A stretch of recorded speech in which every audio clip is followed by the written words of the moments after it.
நண்பர்களுக்கு வணக்கம். அடுத்ததாக ஆடி மாத ராசி பலன் துலா ராசிக்கு பார்க்கலாம். இந்த 2025ஆம் ஆண்டு ஆடி மாதம் விசுவாச வருஷம் ஆடி மாதம் ராசி பலன் எப்படி இருக்குங்கிறது நாம் அதை பற்றி பேசிக்கிட்டு இருக்கோம். துலா ராசி, ராசிநாதன் வலுத்து இருக்கிறார், சுக்கிரன் ஆட்சியாக இருக்கிறார். ஒரு மாதம் 1.5 மாதத்துக்கு அப்படி தான் இருப்பார். ஆனால் இருந்தாலும் ராசிநாதனை சனி பார்க்குறது தப்பு. துலா ராசிக்காரன் நல்லா இருக்குன்னு எல்லாமே வீடியோ போட்டுருக்காங்க. துலா ராசிக்காரர்களுக்கு குரு பயிற்சி, சனி பயிற்சி, ராகுகேது பயிற்சி ஆகி கூட அவங்க நல்லா இல்லைங்கிறத பண்ணிகிட்டு இருக்குதுங்க. பொதுவாக அந்த வீடியோவில் எல்லாமே வீடியோ போடுறாங்க. நானுமே தான் போட்டேன், நல்லா இருக்குன்னு தான் நாங்கள் பேசியிருக்கேன். ஆனால் எல்லோரும் நல்லா இருக்கிறாங்களா அப்படின்னால் கண்டிப்பாக எல்லோரும் நல்லா இல்லை. துலா ராசியில் 50% பேர் மாட்டிகிட்டு இருக்கிறீங்க, கடனில் மாட்டிகிட்டு இருக்கிறீங்க. கல்யாணம் பண்ணி வாழ்க்கை கெட்டு போய் உங்கள் வாழ்க்கையே கெட்டு போயிருக்குது, இல்லை உங்களுடைய பிள்ளை வாழ்க்கை கெட்டு போயிருக்குது. துலா ராசிக்காரன் எல்லாமே மனவேதனையும் மன சந்தோஷத்தையும் இருக்கிறீங்க. 50% பேர் கடுமையான பாதிப்பில் இருக்கீங்கன்னு தான் நான் சொல்லுவேன். ராசி குரு பார்க்குது, காசு இருக்குது, நிம்மதி இல்லையே. 9ல் குரு இருக்குது, பாக்கியங்கள் அத்தனையும் ஓடிக்கிட்டு இருக்குது, தொழில் நடக்குது, வருமானம் இருக்குது. குடும்பத்தில் நீங்கள் எந்திரிச்சு வெளியே போகிறீங்க அப்படின்னாவே உங்கள் மனசு தலையை குமிஞ்சிக்கிட்டு போகிற சூழல் ஒன்று உண்டு பண்ணியிருக்குது. அப்போ வேலை என்ன பண்ணுது? துளாராசிக்காரனுக்கு கோச்சாரத்தில் 10ல் சூரியன் வரார், புதன் வரார், 10ஆம் அதிபதி அங்கே பாதிக்கப்பட்டிருக்கிறாருங்கிற அமைப்பு. அப்போ தொழில் வருமானம் கெடுற அமைப்பு வரும். பெயர் புகழ் செல்வாக்கு கெடும், கௌரவம் அந்தஸ்து கெடும். அப்போ ராசியை குரு பார்க்கறதுனால நல்ல உயர்நிலையில் இருந்தீங்க, நல்ல மதிப்பு மரியாதை இருந்தீங்க, நல்ல கௌரவத்தில் இருந்தீங்க. சரி, கௌரவத்தில் இருந்தால் ஏன் கெட்டுச்சிங்க? பிள்ளைங்களால் கெடும். பிள்ளைங்க தப்பு பண்ணிடுவாங்க, பிள்ளைங்க உங்களுக்கு கெட்ட பேர் வாங்கி கொடுப்பாங்க. ஆம்பளை பையனாக இருந்தால் திருட்டுத்தனத்தில் கெட்ட பேர் வாங்கி கொடுத்துரும். பொம்பளை பிள்ளைங்கள இருந்தால் வீட்டை விட்டு ஓடி போய் கெட்ட பேர் பண்ணிடும்.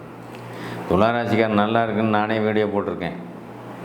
ஆனால் இந்த மாதம் நான் பேசிகிட்டு இருக்கிறது என்ன, ஏன் இது இப்படி நடக்குது? இந்த மாத பலனில் முன்கூட்டியே நடந்த விஷயங்களுக்கு இப்போ நீங்கள் வேதனைப்பட்டு இருப்பீங்க. இந்த மாதத்தில் வேலைக்காக பணம் கட்டியிருப்பீங்க. பையனுக்கு வேலை வாங்கணும், பிள்ளைக்கு வேலை வாங்கணும். வேலைக்காக பணம் கட்டினா பணம் போச்சு, வேலை வரல, நிம்மதி போச்சா? பணமும் போச்சு, வேலையும் வரல, நிம்மதியும் போச்சு.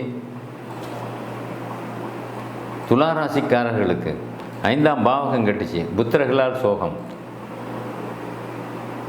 குழந்தைங்களால் நீங்கள் கவலைப்படுறீங்க. என்ன குழந்தைங்களுக்கு எதுக்காக கவலைப்படுறீங்க? கல்யாணம் நடக்கலைன்னா கவலைப்படுவீங்க, பிள்ளைக்கு நல்ல வேலை கிடைக்கலன்னா கவலைப்படுவீங்க, பிள்ளை போய் நல்லா வாழாமல் வந்துட்டால் கவலைப்படுவீங்க, பிள்ளை ஏதாவது வாழ்க்கையில் சூசைட் பண்ணிக்கிட்டாலும் நீங்கள் அதாவது தீரா துயரம்னு சொல்கிறாங்க. இதை நிறைய பிள்ளைங்க பாதிப்பு நடந்துருக்குது. இப்போ சமீபத்தில் கூட ஒரு வீடியோ திருப்பூரில் வீடியோ போட்டான், 300 பவுன் போட்டு பொண்ணை கொடுத்தான். இத்தனைக்கும் அதில் என்னென்ன ஒரு பெரிய வேடிக்கையான விஷயம், திருப்பூரில் நடந்த விஷயம், அவினாசியில் நடந்த விஷயம். உங்களுக்கு 300 பவுன் போட்டு ஒரு ஆடி கார் கொடுத்து அந்த பிள்ளை 70 நாளில் சூசைட் பண்ணிக்கிச்சு அப்படின்னால், இத்தனைக்கு அதில் அந்த கமெண்ட்டில் ஒரே ஒரு வரி கொடுத்துருக்காங்க. அந்த பொண்ணோட அப்பன் ஜோதிடத்தில் PhD முடித்தவன், அந்த பொண்ணுடைய அப்பா. ரொம்ப வேதனையான விஷயம். அப்போ பேராசிரியர்கள் எல்லாமே ஜோசியர்னு சொல்ல முடியாது. படிப்பு வேறு, அனுபவம் வேறு. எங்கள் குருநாதர் அதை ரொம்ப தெளிவாக சொல்லியிருக்காரு. புத்திர சோகம் எப்போங்க வரும்? 5ல் ராகு, 5ல் சனி. இது வரும்போது குழந்தைகளால் நீங்கள் துன்பப்படுவீங்கன்னு அர்த்தம். இப்போ அது தீராத துரியம். குழந்தை இறந்து போச்சு, இவ்வளோ காசு பணம் கொடுத்து என் பிள்ளை அந்த வாழ்க்கையை அனுபவிக்கலையே அப்படிங்கிறது தான் அங்கே இருக்கக்கூடிய விஷயம். ஏன் உணர்ற? எதை எடுத்தாலும் 70,000 சம்பளம், 2 லட்சம், நல்லவனான்னு நீ பாடுறான்னு பார்க்குறது இல்லையே. ஜோதிடத்தில் PhD முடித்தவரே அவர் அறியாமல் அவரை மறக்கடிச்சு அவரை கொண்டு போய் அந்த மாதிரி இடத்துல தள்ளுதில்லை. ஜோதிடம் பொய் இல்லை. இது ஒரு பழமொழி சொல்லுவான், போலீஸ்காரன் பையன் திருடன், டாக்டர் பையன் நோயாளி, வாத்தியார் பையன் மக்கு அப்படின்னு. அது மாதிரி ஜோதிட கலையில் நான் PhD பண்ணேன்னு சொன்னவன் எல்லாமே இப்படி தான். அது குறைய சொல்லக்கூடாது, ஏன்னா அவர் மனவேதையில் இருப்பார். நம்ம அவர் குறைய சொல்கிறத தயவு செஞ்சு யாரும் எடுத்துக்க வேண்டாம். நிலையை சொல்கிறேன் நான்.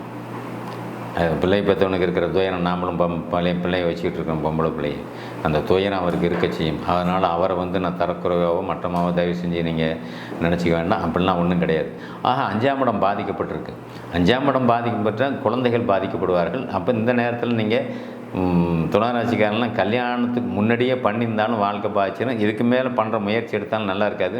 துளாராசிக்காரன் 30 வயசு ஆகிடுச்சு அப்படின்றதுனால எப்பயுமே ஒரு கெட்ட கிரகம் 5ஆம் பாவத்தில் உட்காரும்போது நீங்கள் தவறான முடிவு எடுத்து வயசாகிடுச்சிங்கும் போது அப்போ தான் ஒருத்தன் வந்து நான் பொண்ணை கொடுக்குறேன் மாப்பிள்ளையை கொடுக்குறேன்னு வருவான். உங்கள் கல்யாணம் வந்து கூடுதலாக வரும். கூடுற அமைப்பு ஏற்படுத்தும். எதுக்கு கூடுற அமைப்பு? கோச்சிங் எல்லாத்தையும் சேர்த்து அப்புறம் பிரிக்கிறது. சேர்த்து வச்சு பிரித்து விட்றோம் வாழ்க்கையை. அப்போது ஒரு சந்தோஷத்தை, மிகப்பெரிய சந்தோஷத்தை கொடுத்து ஒரு மிகப்பெரிய துக்கத்தையும் கொடுக்குங்கிறது தான் 5 இருக்கிற ராகு செய்வார். அப்போ 5ஆம் பாவகம் கெட்டு போயிருக்குது. குழந்தைகளுடைய வாழ்க்கை கெட்டு போயிடும். ஆனால் சீர் ஆகும். இதுக்கு மேலே நீங்கள் இதுக்கு முன்னாடி நீங்கள் எடுத்திருந்தீங்கன்னா அந்த வாழ்க்கை பிரிஞ்ச மாதிரியே போயிடும். இதுக்கு மேலே நீங்கள் எடுக்கிறீங்கன்னா அந்த வாழ்க்கையில் ஒரு தடையை தன்னை பேச்சுவார்த்தை பண்ணுவீங்க. அப்புறம் பார்த்தா நடக்காது. ஒரு 3 மாதம் 4 மாதம் கழிச்சு திரும்ப அதே பொண்ணு பார்க்க போவீங்க. அதே பொண்ணை திருமணம் நடத்துவீங்க. இது நடக்கும். மாப்பிள்ளை பார்க்க போனால் ஃபஸ்ட்டு வேண்டான்னு சொல்லிடுவாங்க. அதுக்கப்புறம் அவங்களே வழினா வந்து இல்லை நீங்கள் கொடுங்க அப்படின்னு சொல்லுவாங்க. அதே மாப்பிள்ளை திரும்பவும் கிடைக்கும். திரும்பவும் அந்த பாவகம் உங்களுக்கு வேலை செய்யுது அப்படின்னா அது வந்து 9ஆம் இடத்துல இருந்து குரு திரும்ப 5ஆம் பாவத்தை பார்க்குறாருங்கிறது தான் அங்கே அமைப்பு. அந்த 5ஆம் பாவகம் குருவினுடைய பார்வையில் நல்லா இருக்குது. முதலில் கெடுதலை செஞ்சு அதுக்கப்புறம் நன்மையை தர்றது, முதல்ல சங்கடப்படுத்துறது, முதல்ல வேண்டாம் அந்த மாப்பிள்ளை அப்படிங்கிறது. அதுக்கப்புறம் 3 மாதம் 4 மாதம் தொடர்பில் இருக்கும்போது அவங்களுக்கு எதுவுமே கிடைக்காது. திரும்ப வேற ஆள் மூலிமா தூது விட்டு இப்படி பண்ணி திரும்ப அந்த வாழ்க்கையை தேர்ந்தெடுக்கிறது. இது எல்லாமே நடக்கும். நல்லதாக தான் நடக்கும். துளாராசிக்காரர்கள் பாதிக்கப்பட்டவர்களுங்கிறது உறுதி. ஆனால் எச்சரிக்கையாக தான் ஒரு விஷயம் செய்யணும். 5ல் ராகு இருக்கும்போது குரு பார்வை இருக்கிறதுனால நீங்கள் செய்யக்கூடிய காரியத்தில் ஒரு தடங்களை ஏற்படுத்தி அந்த பிரச்சனையை தீர்த்து வைக்கும். தொழில் நடந்தாலும் சரி, வேலைக்கு போகிறதா இருந்தாலும் சரி அதை பண்ணுங்க. வேலைக்கு போனாலும் பணத்தை கட்டுவீங்க. வராத 3 மாதம் 4 மாதம் மன உளைச்சலுக்கு ஆளாவாங்க. அதுக்கப்புறம் அந்த வேலை கிடைக்கும். வேலை கிடைக்கிற அமைப்பை ஒரு நல்ல ஜோசியராக பார்த்து வேலைக்கு இது பணம் கட்டலாமா இல்லையா அப்படிங்கிறதெல்லாம் பார்த்து தான் நீங்கள் செய்யணும். சும்மா எடுத்தங்க கவுத்தெல்லாம் அங்கே பண்ண முடியாது. அதுதான் என்ன சொல்கிறேன், பாவகம் காரகம் ஆதிபத்தியம்னு சொல்கிறாரு எங்களுடைய குருநாதர். 10ஆம் பாவகம் நல்லா இருக்கா, நடப்பு திசை நல்லா இருக்கா, காரகம் நல்லா இருக்கானா, கிரகங்கள் நல்லா இருக்கா, ரைட் ஓகே, வேலை கிடைக்குங்கிற அமைப்பு வருதா. இது ரொம்ப நுணுக்கமாக பார்க்க வேண்டிய விஷயம். நான் பெருமைக்காக அங்கே சொல்ல வரதில்லை. அதனால் வாழ்க்கையில் பேசிக்காக ஒரு மனிதன் வாழணும்னா அதனால் வேலை அரசாங்க வேலையில் இருக்கிறவன் தான் வாழ்கிறான், மற்றவங்களாம் வாழாதெல்லாம் கிடையாது. அரசாங்க வேலையில் இல்லாதவன் அதோட நல்லா இருக்கான். அரசாங்க வேலையில் இருக்கிறவனுக்கு எந்த இடத்துக்கும் அவனுக்கு எந்த நல்லது கெட்டதும் கலந்துக்க முடியாது. அவனுக்கு லீவை கொடுக்க மாட்டான் கவர்மெண்ட். அடிமை, அரசு அடிமை. அதுதான் 6ஆம் பாகம்னு நாங்கள் சொல்லுது. ஆனால் நல்லா இருக்கா நல்லா இல்லை, வேலையில் இருக்க எனக்கு நேற்று கூட ஒரு ஜாதகம் வருது. அவங்க ஏபியில் வேலையில் இருக்கிறாங்க. கணக்கில் அங்கே கடன் ஆகி போச்சு. 16 வருஷத்து வாழ்க்கை டோட்டலாக அடிச்சு நோக்கி விட்டு போயிடுச்சு. என்ன பண்ணுவீங்க? வாழ்க்கை நிம்மதியில்லாத வாழ்க்கை.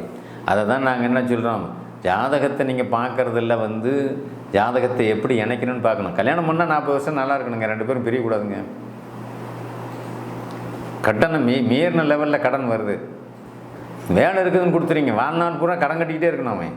அந்த மாதிரி அமைப்புள்ள ஜாதகம்லாம் அங்கே வந்துடும். அதுக்கெல்லாம் வேறு மாதிரி அமைப்பு ஜோசியத்தில் 6ஆம் பாகம் 8ஆம் பாகம் எப்படி வேலை செய்யுங்கிறத பார்த்து கடனை கொடுக்கக்கூடிய கிரகங்கள் எங்கள் பார்வையில் இருக்கா இல்லையான்னு அதெல்லாம் பார்த்து தான் நீங்கள் செய்யணும். எப்பயுமே ராசிக்குள்ளே சனி வர்றது, ராசியை சனி பார்க்கறது, லக்னத்தை சனி பார்க்குறதும் தப்பு தான். ஆக துளாராசிக்காரர்கள் எல்லாமே நல்லது நடக்கும் அப்படிங்கிற அமைப்பில் நீங்கள் நம்பி இருக்கிறீங்க. ஏன்னா உங்களுக்கு ராசியை குரு பார்க்குறது சிறப்பு அப்படிங்கிறதுனால நாங்கள் சொல்கிறோம். ராசிநாதன் வலுத்தும் இருக்கிறாரு, ராசியை குரு பார்க்குறாரு. சிறப்புன்னா என்ன? தெளிவாக இருக்கிற மாதிரி இருப்பீங்க. நீங்கள் நல்லா இருப்பீங்க. உங்கள் குழந்தைங்களுக்கு பாதிப்பை கொடுக்குங்க. பாதிப்புங்கிறது இது தாங்க. உங்களுக்கு எல்லா சாமர்த்தியமும் இருக்குது, பணமும் இருக்குது, எல்லாமே இருக்குது, யோகமும் இருக்குது. ஆனால் குழந்தைங்கள வாழ்க்கையை சீரான வாழ்க்கையாக நீங்கள் அமைச்சு கொடுக்க முடியாது. அதனால் ரொம்ப எச்சரிக்கையாக தான் நீங்கள் கால் வைக்கணும். துளாராசிக்காரன்லாம் பிள்ளைங்களுக்கு பணத்தை செலவு பண்ணுறீங்க, அதனால் இல்லைன்னு சொல்லவில்லை. வாழ்க்கையில் படிக்க வைக்கிறீங்க, இல்லைன்னு சொல்லவில்லை. படிக்க வச்சு பணத்தை செலவு பண்ணி வாழ்க்கையில் ரொம்ப ஸ்டடியாக இது வரைக்கும் கொண்டு வந்து இது வரைக்கும் ஓகே, என் பிள்ளைங்கள வரைக்கும் வேலை வாங்கி வச்சுட்டேன், வேலை கிடச்சிருச்சு, வேலை வாங்கி வச்சுட்டேன், படித்து முடித்தாங்க, வேலையும் கிடச்சிருச்சு, அவங்களுக்கு இன்னும் ஒரு நல்ல சம்பளம் வருது, கௌரவமாக இருக்கிறாங்க. இப்போ என்ன பண்ணுவோம்? வாழ்க்கையை கெடுத்துரும். உங்கள் பிள்ளைங்க எல்லா சந்தோஷத்தையும் கொடுத்து வாழ்க்கையை கெடுத்துவிட்டால் அது என்ன இருக்குது? அது உங்களுக்கு நடக்கக்கூடிய அமைப்பில் இருக்குது. ரொம்ப பார்த்துக்கணும். அதனால் துளாராசிக்காரர்கள் வேலையில் இருந்தால் வேலை விட்டுட்டு வர்ற அமைப்பு வந்துடும். தனியார் துறையில் வேலையில் இருந்தாலும் வேலையை விட்டுட்டு வர்ற அமைப்பு வரும். வெளிநாடு போகணுன்னு நினைக்கிறவங்க கண்டிப்பாக வெளிநாடு போகிற அமைப்பை நிறுத்திக்கணும். இல்லைனா அங்கே போய் கோர்ட்டு கேஸ் ஜெயிலுன்னு கொண்டு போய் நிறுத்தி விட்டுரும். இத்தனை விஷயம் துளாராசிக்கு இங்கே இருக்குது. நல்லது நடக்கக்கூடிய அமைப்பு கொடுத்து கெட்டதை கூடுதலாக அதிகமாக நடத்தக்கூடிய அமைப்பு அங்கே செய்யும். கெட்டது நீங்கள் செய்ய போகிறதில்ல, உங்கள் குழந்தைகளால் ஏற்படக்கூடிய விஷயங்கள். உங்கள் குழந்தைகள் பாதிக்கப்பட்டால் நீங்கள் நல்லா இருக்க முடியாதுங்கிறது தான் ஒன்று. அதனால் கெடுதல் அதிகமாக இருக்கக்கூடிய காரணம் இந்த மாதம். அதனால் நீங்கள் ஆடி மாதத்தை ஒவ்வொரு அடியும் எடுத்து உஷாராக வைக்கணுங்கிறது தான் உண்மை. நன்றி, வணக்கம்.